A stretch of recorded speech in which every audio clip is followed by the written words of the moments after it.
If you haven't subscribed yet, now's the time. When the channel reaches 1,000 subscribers, I'll share a surprise story I've prepared especially for you.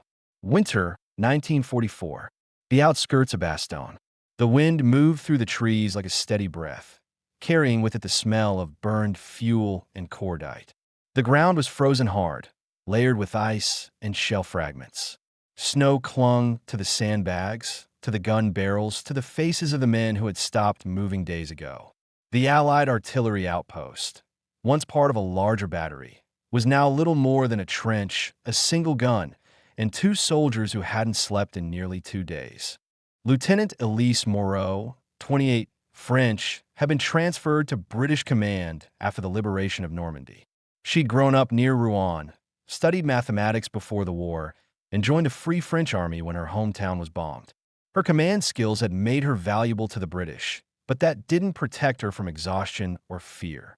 Her hands trembled as she loaded another shell into the 25-pounder gun, not from cold alone, but from the weight of knowing there might not be anyone left to receive her next radio report. Her last confirmed order had been to hold position until further contact. That had been 36 hours ago. Next to her was Corporal Thomas Rowe, a British mechanic turned artillery assistant. He had fixed engines all his life, farm trucks before the war, then tanks for the Royal Armored Corps. Dunkirk had taken his brother and whatever easy laughter he once had. Since then, he'd worked in silence, his thoughts buried under the steady rhythm of mechanical repair. Now, with the gun half jammed and the elevation gear cracked from the cold, he focused on bolts and screws as if tightening them could keep his mind from drifting toward memories of burning beaches and lost faces. They were part of a rearguard unit assigned to cover a supply corridor near Bastogne, an open valley that was supposed to be quiet. When the German counterattack began, the rest of their section fell back. The communication line was cut during the bombardment. The men who survived the shells had either retreated or frozen in the trenches overnight. That left Elise and Rowe to hold a single outpost designed for 12 men. Elise checked her pocket watch. The glass was cracked, the second hand frozen in place, but she still looked at it out of habit. She rubbed her face with gloved hands, trying to stay alert. "Anything from the radio?" she asked, her voice dry. Rowe didn't look up. "Dead," he said. "Nothing but static since dawn." She stared at the silent receiver, a faint hiss of white noise coming through. The batteries were dying, same as everything else. She pressed the headset closer, listening again, hoping for the sound of an operator, even a single word. Nothing. She hung it back carefully, her mind running through possibilities. If command was silent, either the line was cut beyond recovery, or no one was left to answer. Rowe finished tightening the last bolt and sat back, wiping grease from his fingers onto his sleeve. Elevation gears holding. Might give you a few degrees up or down before it freezes again. Elise gave a tired nod. That's enough. They didn't talk more than necessary. The cold made conversation feel like effort. Still, the silence between them wasn't empty. It carried understanding. Rowe trusted her decisions. She trusted his steadiness. That was all that kept them functioning. As daylight faded, Elise took out the map she'd folded in oilcloth. The lines were marked in pencil. Enemy advances, previous shell coordinates, retreat routes. She traced them with her glove. The Germans were pushing north through the Ardennes. Their mission had been simple: delay the Panzers long enough for Allied reinforcements to regroup. It wasn't heroism. It was arithmetic. Every hour they delayed in advance meant fewer casualties elsewhere. She thought about her men: Sergeant Duval, hit by shrapnel 2 nights ago; Jenkins, who froze before sunrise, and the rest who'd been ordered to withdraw but never made contact again. The trench felt emptier with each passing hour.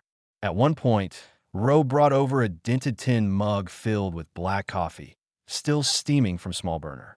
She accepted it without a word, her eyes distant. Her stomach turned to the smell. Too much adrenaline, not enough food, but she forced herself to drink. The warmth spread slowly through her chest. When night came, the fog thickened until the valley disappeared entirely. Only the outline of the field gun remained visible under the dim light of the lantern. Elise adjusted the barrel, checking its position again. She couldn't shake the feeling that something was moving beyond the fog. Not shapes, just a sound, faint and metallic, like treads crunching over frozen soil. Ro noticed her freeze mid-motion. "What is it?" "Engines," she said. "Far off, but coming closer." He stood up, peering into the dark. Nothing could be seen beyond 20 meters. "Could be hours," he said, though his tone made it clear he didn't believe it. Elise nodded anyway. "Could be." She lowered her hands, realizing how tight her grip had become. If they were German armor, and if they broke through the mist before morning, the valley would fall in minutes. She turned back to the radio, tried it once more. Static. She adjusted the dials, desperate for a signal. Again, nothing. She let the receiver fall gently against the desk. For a moment, neither spoke. Then Ro quietly said, "We'll know soon enough." Elise looked at him, at his calm, resigned expression, and felt a mix of fear and respect. He wasn't brave in the way stories described. He simply accepted what was coming and kept working. That steadiness helped her more than he knew. She pulled her coat tighter, staring into the snow. Her orders were to wait for confirmation before engaging, but waiting now felt like surrender. Every second ticked like pressure building her chest. She knew she couldn't sleep, couldn't eat, couldn't stop listening for the sound of engines approaching through the fog. The camera would close on her face, pale, determined, lit only by the faint orange lantern light. The snow outside kept falling, silent and relentless. Somewhere in that silence, Elise Moreau made the quiet decision that would define everything that came after. The fog thickened through the night, turning the valley into a gray wall that swallowed all sound except the wind. The fire in the steel barrel had died an hour ago, leaving only smoke and the weak orange flicker of a lantern hanging above the trench. Lieutenant Elise Moreau sat with her back against a crate of ammunition, a pencil in hand, writing the last entry in her field log. Her handwriting had become uneven, the pencil shaking with each word. She wasn't writing for command anymore. She was writing for the record, in case someone found the post after it was gone. Corporal Rowe was working again, hunched over the field gun, removing the frozen locking pin and rubbing it with oil from small tin. His hands were cracked and red from the cold, but his movements were steady. Every few minutes he looked up at the ridge, scanning for movement, then returned to his task. The engines Elise had heard earlier hadn't come closer, not yet. That uncertainty was worse than an attack. She kept checking her watch and the horizon, counting time that no longer mattered. Her thoughts drifted to their last supply unit. They were supposed to send new shells by morning, but morning had come and gone twice. No one had arrived. She looked toward Rowe. "Why do you think they left us here?" He didn't answer immediately. "Because we're between them and Bastogne," he said finally, tightening the pin into place. "Someone has to hold the line." "Two people?" she asked. He gave a faint shrug. "Guess that's what's left." It wasn't bitterness in his voice, just realism. Elise respected that. She'd seen soldiers panic, break down, pray out loud to no one. Rowe never did. He just worked, one mechanical problem at a time. Still, the silence between them was heavy. She felt the need to explain, to justify her presence here, maybe to herself as much as to him. "I volunteered for this posting," she said. "After Normandy, they needed forward officers fluent in French. I thought I could help more here than behind a desk." Rowe glanced at her briefly. "You did help. Half the ridge would have fallen without your fire coordinates last week." She nodded, but didn't look satisfied. The compliment only reminded her of the men who had died under her command. "And yet here we are," she murmured. The fog outside shifted with a low rumble that made them both freeze. This time there was no doubt. Engines. Dozens, maybe more. The faint clatter of metal on ice carried through the valley like distant thunder. Elise stood, pulling her binoculars to her face. Through the gray sheet of snow, she could barely make out black silhouettes moving in formation. German Panzers advancing slowly. She lowered the glasses and looked at Rowe. He was already watching her, waiting for her call. She reached for the radio. Static again, but she adjusted the dial, tried new frequencies, tapping the microphone. "This is Lieutenant Moreau, forward Battery 9, Bastogne Sector," she said, voice low but firm. "Enemy armor in sight." requesting engagement authorization. Only static answered. She repeated the message, then again. The noise remained the same, flat, endless, empty. Rose spoke softly. Could be the lines frozen. Or destroyed, she said. Her pulse had started to climb. She knew procedure. No confirmation, no fire. Disobeying orders meant court-martial. But if those tanks reached the valley floor, they'd have direct range on the supply convoys retreating south. She pictured it clearly. Trucks filled with wounded, medics, and field engineers, all unarmed, all exposed. She turned back to the horizon. The first Panzer broke through the mist, a black cross barely visible through snow. It moved slowly, confidently, like it knew there was no one left to stop it. Rose stood beside her now. If they cross the bridge, they'll cut off the road completely. I know, Elise said quietly. What's command say? She didn't answer. Her hand hovered over the radio again, but she didn't touch it. Instead, she whispered, they won't answer. He studied her for a long moment. Then what are we waiting for? She turned toward him. Orders, she said, though it sounded like she was reminding herself more than him. Ro gave a small nod. Right? He leaned on the gun's wheel, glancing out over the fog. You follow orders. I fix things. That's how we got this far. For a while, they said nothing. The German engines grew louder, echoing against the frozen valley walls. Elise felt her heartbeat match their rhythm, each second tightening the air. She thought of her men again, of their last words before being ordered to withdraw. She had promised to hold the position. That promise, not the regulation book, kept her here. Thomas, she said finally, breaking the silence. He looked at her. If we wait, they'll see the gun before sunrise. We'll be overrun in minutes. He didn't reply. His eyes were calm, but direct, the same as when he'd told her the gear was fixed. He didn't argue, didn't push. He just said, then decide now before the choice is gone. She felt the weight of that sentence settle inside her. It wasn't pressure, it was clarity. For the first time in days, she saw her situation with absolute precision. There would be no rescue, no message, only action or nothing. Elise turned away, walking toward the gun. She placed her hands on the cold metal of the firing lever, steadying her breath. Her mind ran through the steps automatically, range, trajectory, angle, charge. She had done this hundreds of times, but never without orders. Behind her, Ro prepared the shells without a word. The sound of metal sliding into place was sharp in the cold air. She stared through the gun's sight, eyes narrowing. The silhouettes of the tanks were clearer now, lined across the slope like black iron ghosts moving through snow. Her finger brushed the firing handle, but she stopped. Not yet. She needed to be certain. The scene would linger here in a film. Both figures frozen in hesitation, lit by a single lantern, the fog pressing close like a wall. Outside, the Panzers advanced, engines grinding louder, closer, unstoppable. Inside, Elise's mind raced through every consequence.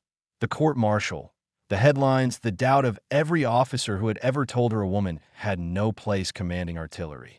She exhaled, slow and unsteady, the sound barely louder than the wind. If I fire, she said, it will be my responsibility alone. Rose's voice was quiet. You won't be alone. Their eyes met for a brief second, the kind of moment that said more than words could.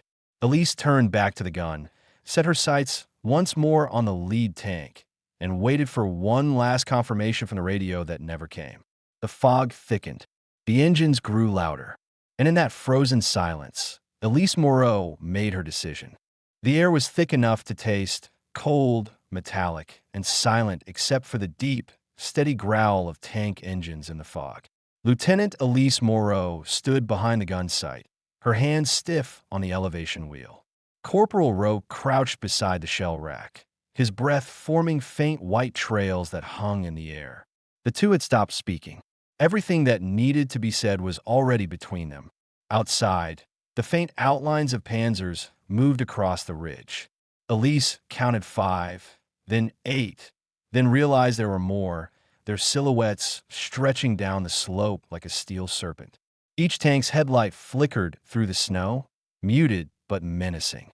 She measured the distance with her eyes, recalling the terrain she'd studied in the map hours earlier. If they reached the frozen bridge, the entire Allied supply route south would be cut. She'd done the math. She didn't need anyone's authorization to know the outcome. Her gloved fingers brushed the firing lever again. One pull. That's all it takes. Her throat felt dry, her heart loud in her ears. She remembered training.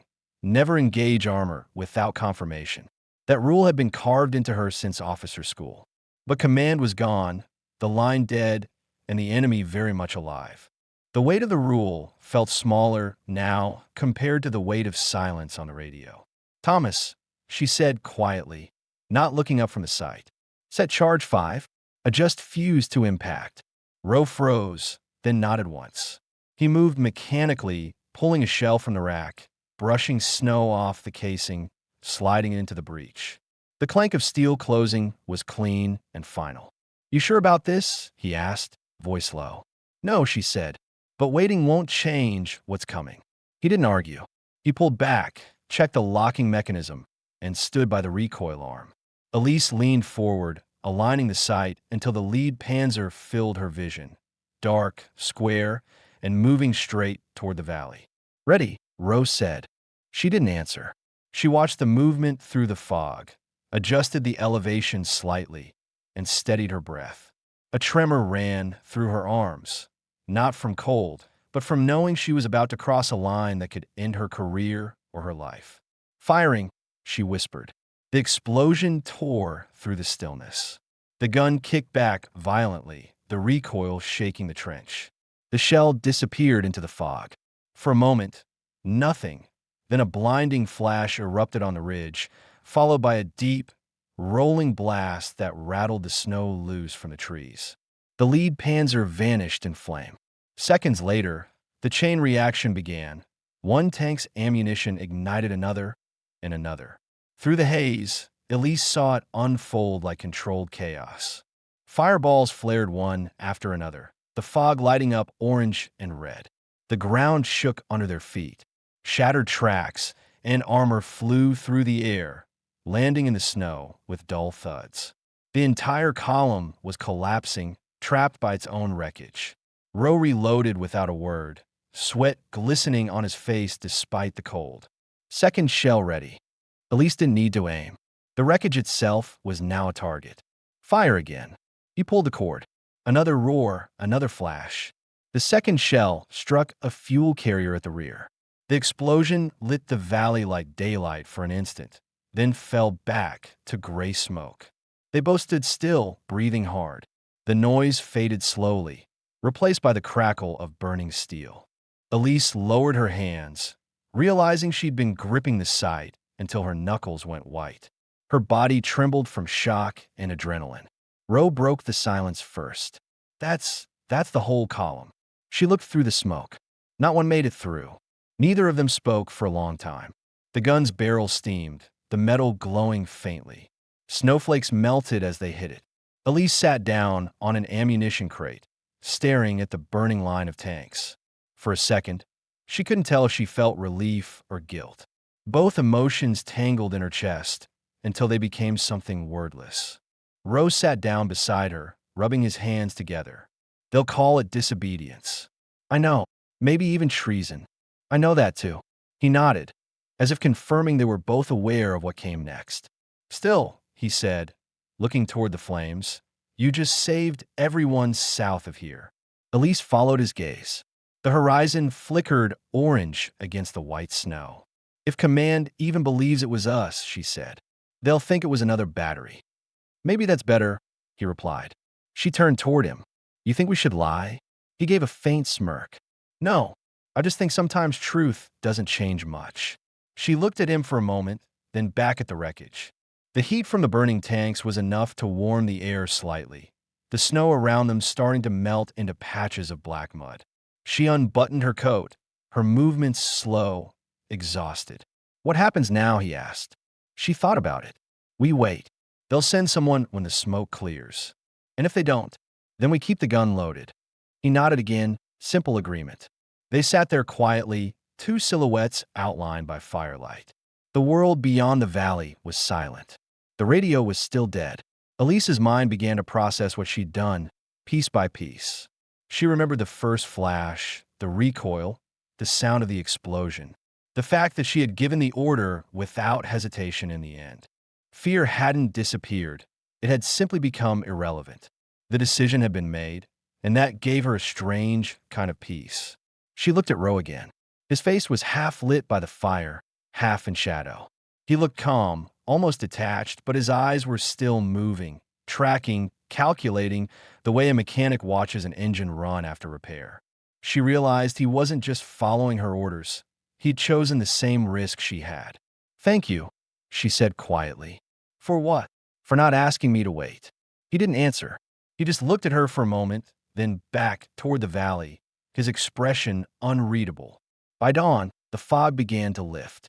The valley below was a field of wrecks, smoking, twisted metal scattered across frozen ground. The sky was pale gray, streaked with the first signs of daylight. Elise stood up, her body aching, and looked down at what was left of the enemy. For the first time in days, the engines were gone. The silence was complete. She took a slow breath, the cold air stinging her lungs. "It's over," she said softly. Roe exhaled, long and quiet. For now, they both knew that what came next wouldn't be celebration. There would be reports, inquiries, questions about who authorized the strike. But in that moment, none of it mattered. The valley was safe, the convoys were untouched, and the two of them were still alive. The camera would linger here, on Elise's tired, pale face, on Roe lighting a cigarette for her with shaking hands, on the gun steaming in the morning air.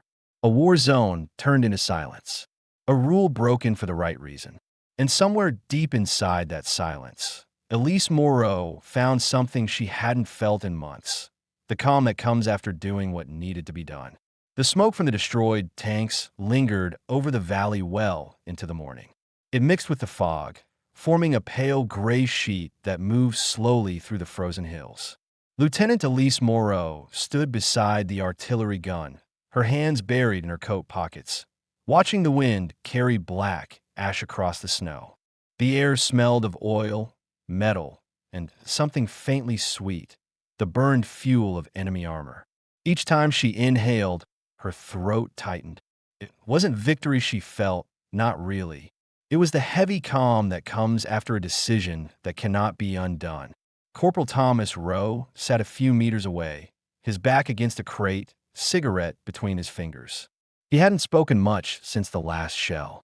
His face was streaked with smoke and dirt, eyes red from fatigue. Every so often, he would glance toward Elise, as if checking to make sure she was still there. Neither of them had slept. The adrenaline that had carried them through the night had turned into an empty quiet that neither knew how to fill. The artillery gun hissed softly as heat escaped from the barrel. Steam rose from the melted snow beneath it, a small patch of black earth visible for the first time in days. Elise leaned closer, running her gloved hand along the side of the weapon. She could feel the faint warmth through the fabric. It reminded her of life, something that still moved and breathed after chaos. Her mind kept replaying the moment she gave the order. The way her voice sounded, flat, deliberate, without hesitation. She hadn't expected that from herself. Now that it was over, the reality of what she'd done began to settle in. She had disobeyed direct orders. No contact, no clearance, and yet she fired. Dozens of German soldiers were dead because of that choice. Hundreds of Allied lives were saved because of it. Both truths existed side by side, and she couldn't separate them. Roe finally spoke, breaking the long silence. "They'll come looking for us today." She nodded slightly. "If anyone's still close enough to find us." "They'll come," he repeated, flicking the ash from his cigarette. That much noise, you could hear it for miles. Elise didn't answer. She sat down on an ammunition crate and unwrapped a piece of hard bread from her pocket. It was frozen solid. She tried to bite into it, but couldn't. She gave up and stared toward the ridge. "How long do you think they've been advancing?" "Since the storm," Rose said. 2, maybe 3 days. They were pushing to reach Bastogne before the roads froze over. "We just ruined that plan." She looked over at him. "You seem certain?" He shrugged lightly. "I fixed their engines for 6 months in North Africa." I know how they move. They like to strike fast, loud, and organized. We took away their rhythm. That made sense to her. She had noticed the precision of the column, how synchronized their movement was. It wasn't random. It was planned. But now that plan lay burning on the valley floor. She wanted to feel proud, but the exhaustion was stronger than pride. Hours passed without a sign of life. Elise used the time to clean the gun, scrape off frozen grease, and check the mechanism. It was something to do, something to stop her from thinking too much. Roe joined her silently, handing her tools, tightening bolts. They worked as if they'd done this 100 times before. In truth, they barely knew each other. They'd met only 3 weeks earlier, when his unit was attached to hers after a supply convoy was ambushed. Since then, they had shared cold meals, silence, and the same stretch of trench. She realized she didn't even know his middle name, but she trusted him more than most men she'd served with. By midday, the first sound of engines broke the stillness. Elise and Roe both turned sharply. The noise was distant, lighter, quicker. Not tanks. Trucks. Allied ones. She exhaled, relief spreading through her chest like warmth. Roe stood up, brushing snow from his uniform. Told you they'd come. Minutes later, a column of British support vehicles rolled up through the valley road.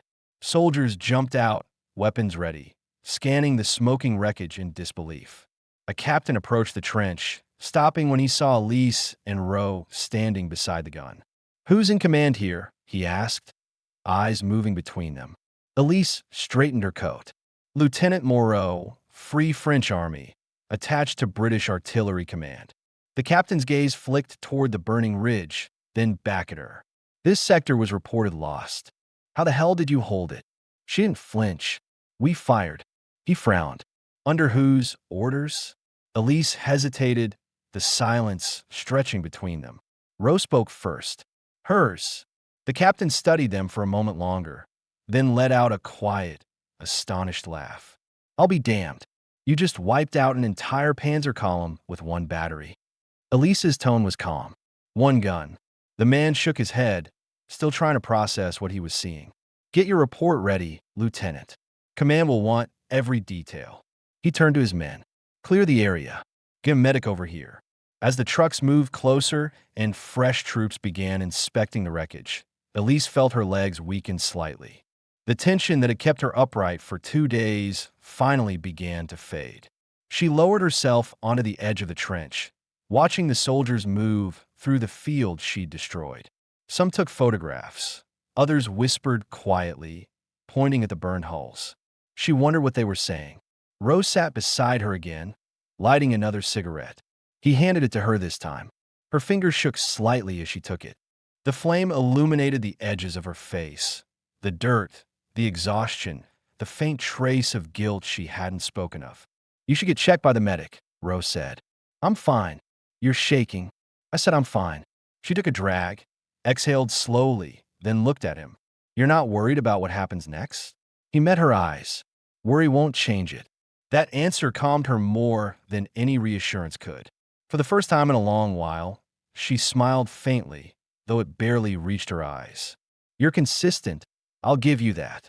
They sat in silence for a while, the sound of trucks and voices blending into the background. When a medic finally approached, Elise stood and gave a brief nod before turning away. She didn't need treatment. What she needed was rest, something she hadn't allowed herself to feel since Normandy. As the sun dipped low, the valley turned gold for a moment before returning to gray. Elise climbed up the ridge and looked down at what remained of the battle. Dozens of tanks, motionless. Smoke rising in thin, graceful trails. Snow settling gently over the ruins as if the land itself wanted to cover the evidence. Roe joined her, stopping beside her shoulder. "You think I'll commend you?" he asked. She shook her head. "No, they'll investigate me first." He gave a short laugh. "Then we'll see who writes faster, the officer or the investigator." That made her smile again, tired but genuine. She turned toward him, her expression softening. "Thank you, Thomas, for staying." He looked at her, eyes reflecting the dim light. Didn't feel right leaving. The wind picked up, carrying snow across the ridge. Elise looked out at the horizon one last time before heading back down to the trench. "Come on," she said. "Let's clean up before they turn this into a story." Behind them, the sound of crackling fire faded slowly into the distance. The battlefield was quiet now. No orders, no shouts, no gunfire. Just two soldiers who had survived something larger than themselves, standing side by side in the fading light. For the first time since the war began, Elise Moreau allowed herself to believe that survival wasn't luck, it was choice. 3 days later, the valley was unrecognizable. The smoke had lifted, the snow had returned, and all that remained of the German column were frozen shells and twisted metal half buried under white frost. The gun Elise and Roe had manned stood silent, covered in a thin layer of ice. They were no longer there. They'd been moved behind the line, back to the field headquarters near Bastogne, for questioning. The command tent was cold despite the stove burning in the corner. Lieutenant Elise Moreau sat on a wooden chair before a long table, her uniform clean but her eyes marked by sleeplessness. Across from her sat 3 officers, 2 British, 1 French. The senior among them, Colonel Whitmore, read through her report for the 3rd time, his expression caught between disbelief and restraint. The only sound in the tent was the slow turning of paper and the faint hum of the wind outside. When he finally looked up, his tone was even. "You're aware that firing without authorization during active operation is a breach of protocol under Section 42, subsection C?" "Yes, sir," Elise answered, her voice steady. "And you still chose to proceed?" "I did." "Why?" Elise paused. She could have said anything. The radio failed, the enemy was closer than expected, the weather made identification impossible. But she chose honesty. Because waiting would have meant losing the entire valley. "I knew what was coming. I took responsibility." The colonel leaned back slightly. "Responsibility," he repeated, as if testing the word. "You disobeyed a direct command chain. But your shot destroyed an entire German armor division. Our reconnaissance confirms it saved at least 2 Allied regiments trapped south of the ridge. Some would call that initiative." Elise didn't reply. She didn't trust herself to interpret whether that was praise or warning. The French officer, Captain Devereux, spoke next. "Lieutenant, do you understand the weight of what you've done? You acted without approval, but your decision changed the outcome of the battle for Bastogne." His tone softened slightly. "You were in an impossible position. We've reviewed the radio logs. Communication lines were indeed cut." Colonel Whitmore set the file down. "Your action was unauthorized," he said slowly, "but justified under the circumstances. The board recommends commendation for initiative and bravery under duress." He looked at her directly. "However, your record will reflect a breach of protocol. You understand that?" Elise nodded. "I do." The colonel studied her one last time, then gave a quiet nod. "Dismissed, Lieutenant. You've earned your rest." Elise rose from her seat, saluted sharply, and stepped outside into the cold air. The snow was falling again, light and calm. She exhaled slowly, her breath mixing with the mist. For the first time in days, she wasn't surrounded by noise or engines, just silence. Roe was waiting for her outside the tent, leaning against a supply truck, his cap pulled low over his eyes. When she stepped out, he straightened slightly. "So?" he asked. "They're not hanging me," she said dryly. He smiled faintly. "That's a start." "They called it initiative," she added, adjusting her gloves, with a note about discipline. "Sounds like a compliment with paperwork attached." "That's about right." For a moment, neither spoke. The snow gathered quietly on their shoulders. Around them, soldiers moved through the camp, repairing vehicles, carrying crates, shouting to one another, but the two of them seemed removed from it, standing still in the middle of a moving world. Roe handed her a small envelope. "They gave me these for you. Leave orders. 3 days rest before redeployment." Elise opened the envelope and glanced at the papers. 3 days, she said, almost to herself. After that, doesn't say. Maybe England. Maybe back to France. She folded the papers carefully and slipped them into her pocket. "I don't know where home is anymore," she said quietly. Roe looked at her, his face unreadable. "Maybe it's wherever you stop running." That made her pause. The thought stayed with her longer than she expected. She turned to face him fully. And you? You could transfer out of artillery. You've done more fixing than firing. He gave a small shrug. I think I'll stay a little longer. Someone has to make sure these guns don't freeze up again. She smiled faintly, the kind that came from exhaustion more than amusement. You're not very good at leaving things broken, are you? No, he said simply. They began walking together toward the edge of camp. The road stretched out ahead, muddy, lined with snowdrifts, leading toward the open countryside. Soldiers passed them, saluting her respectfully, whispering as they went.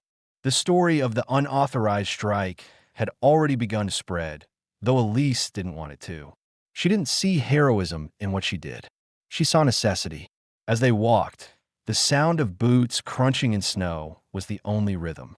Elise thought of her men who hadn't made it, of the quiet valley now buried under snow, and of a single gun still standing there, a monument to the moment she decided not to wait. She realized she didn't regret it. Not anymore. When they reached the end of the road, where the trees began again, Elise stopped. She turned toward Ro. Thank you, she said softly. He looked at her for a long moment. For what? For standing beside me when everyone else was gone. He nodded, then looked down at the snow. You'd have done the same. They stood in silence for a few seconds before she spoke again. When this is over, what will you do? Rose smiled faintly.